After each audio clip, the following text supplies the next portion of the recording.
As the curtain falls on the Southern Series of the inaugural Nations Championship, the rugby world has been left with plenty to celebrate, plenty to debate, and a clearer picture of which nations are emerging as genuine contenders heading into the latter stages of the competition. 18 test matches played across just 2 action-packed weeks delivered breathtaking tries, dramatic comebacks, tactical masterclasses, and individual brilliance. But when the dust settled, one nation stood above the rest. South Africa once again proved why they remain the benchmark of world rugby, while Scotland continued their impressive rise under Gregor Townsend, and several outstanding individuals seized the spotlight with performances that could define their international careers. The Southern Series was not simply about winning matches. It became a showcase of squad depth, coaching excellence, and the relentless evolution of the modern game. Among all the nations involved, no team demonstrated those qualities more convincingly than the reigning world champions, the Springboks, who walked away as the undisputed team of the series. Rassie Erasmus once again reminded the rugby world why he is regarded as one of the sport's greatest tactical minds. Rather than fielding his strongest available lineup every week, Erasmus treated the tournament as an opportunity to test combinations, reward emerging talent, and build even greater depth within an already formidable squad. Many coaches speak about developing depth, but very few are willing to rotate their team so aggressively while still expecting victory. Erasmus did exactly that, making 10 changes after defeating England at Ellis Park, yet the Springboks still produced another commanding performance. Throughout the tournament they scored an incredible 130 points while conceding only 49, defeating England 45-21. Overcoming a determined Scotland side 42-28, and then completely shutting out Wales with a dominant 43-0 victory in Durban. Those numbers alone underline why the Springboks deserved the title of Team of the Series. Their attack remained explosive, their defense recovered whenever it was tested, and perhaps most impressively, every new player introduced appeared capable of maintaining the same exceptionally high standards. While New Zealand also completed the Southern Series unbeaten after defeating France, Italy, and Ireland, the ability of South Africa to dominate while constantly rotating personnel gave them the edge. The quality left out of each matchday squad was almost as frightening as the quality selected to play, illustrating just how deep the Springbok player pool has become. That incredible strength throughout the squad naturally brought the Coach of the Series award to Rassie Erasmus. His willingness to trust inexperienced players without sacrificing results has become one of the defining characteristics of his coaching philosophy. Instead of relying on the same core group every weekend, Erasmus continues building a system where every player understands their role, regardless of experience. That approach has transformed the Springboks into arguably the deepest squad in world rugby. Looking ahead to the Northern Hemisphere fixtures later this year, opponents will already know they cannot simply prepare for one South African starting 15, because virtually 2 international quality teams now exist within the same squad. Nevertheless, Gregor Townsend deserves enormous credit for pushing Erasmus extremely close in the coaching race. Under Townsend, Scotland continue making significant strides on the international stage. Victories over England, France, and Argentina within the same calendar year demonstrate just how far Scottish rugby has progressed. Even against the world champion Springboks, Scotland refused to back down, producing one of the most competitive contests of the tournament and forcing South Africa into their toughest 80 minutes of the series. While Erasmus ultimately claimed the coaching honors, Townsend's achievements confirmed that Scotland remain one of the fastest improving teams in international rugby. If the team and coach awards belonged to the Springboks, then the Player of the Series award belonged unquestionably to the remarkable Pieter-Steph du Toit. Throughout the tournament, the experienced forward once again displayed exactly why he is considered one of the finest players of his generation. What made his performances even more extraordinary was his versatility. Against England, he packed down as an emergency lock while also captaining the side. Against Scotland, he delivered perhaps his finest all-round performance, making crucial tackles, carrying relentlessly and setting the physical tone for the entire team. Finally, against Wales, he led the defensive effort that produced a complete shutout. Few players in world rugby possess the ability to dominate games regardless of position, yet Du Toit once again demonstrated exactly that. His work rate appeared endless, covering more ground than anyone else throughout the tournament while constantly leading from the front. In many ways, his performances perfectly symbolized everything that makes the Springbok team so difficult to beat.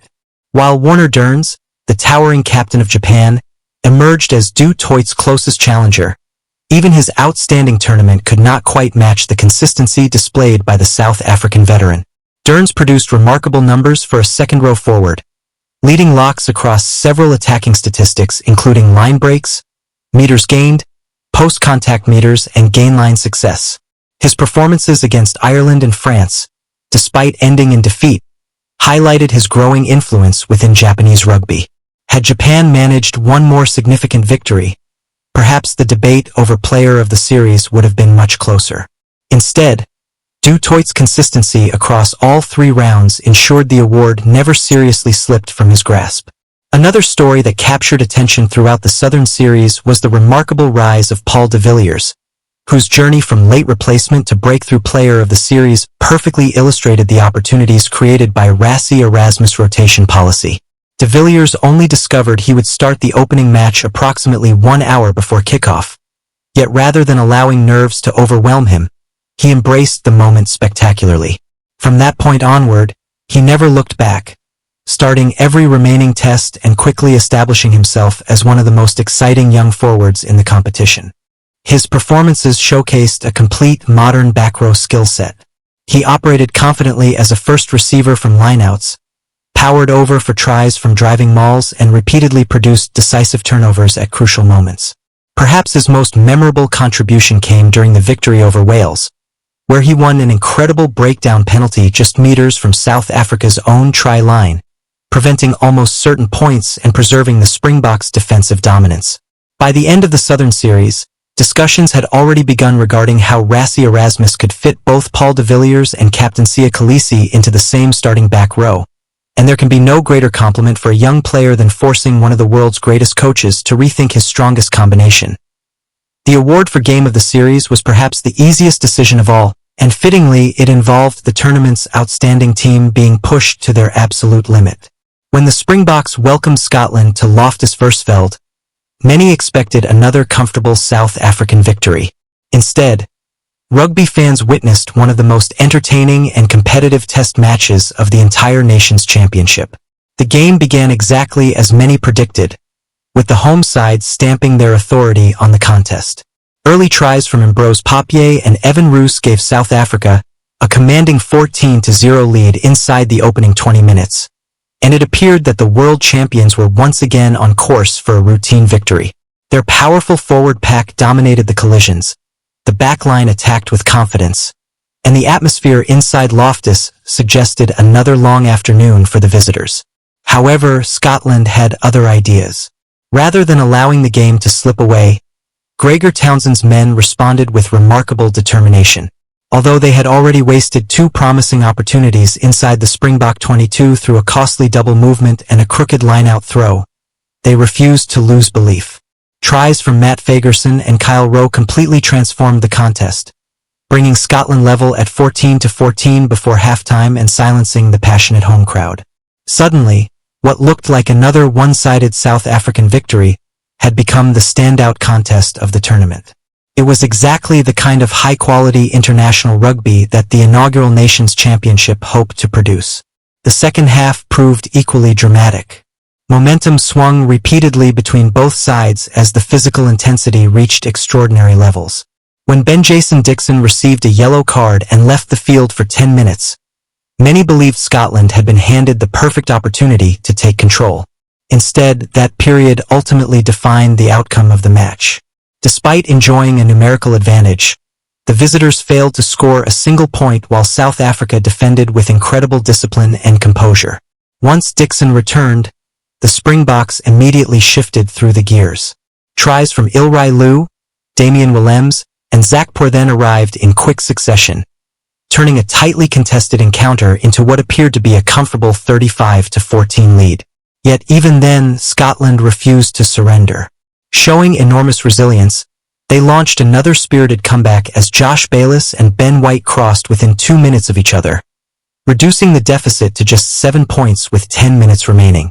The tension inside Loftus reached fever pitch as supporters realized the result was once again hanging in the balance. Eventually, it was Captain Jesse Creel who produced the decisive moment, scoring the late try that finally secured a 42-28 victory for the home side. It was a fitting ending to an unforgettable test match and a reminder that even the world's best teams must work relentlessly for every victory. Interestingly, one statistic from that contest tells a fascinating story about both teams. The Springboks missed an astonishing 46 tackles yet still managed to win by 14 points. For South Africa, that number serves as a warning despite the victory, highlighting an area that Rassie Erasmus will undoubtedly address before tougher challenges arrive later in the year. For Scotland, however, it represents a missed opportunity.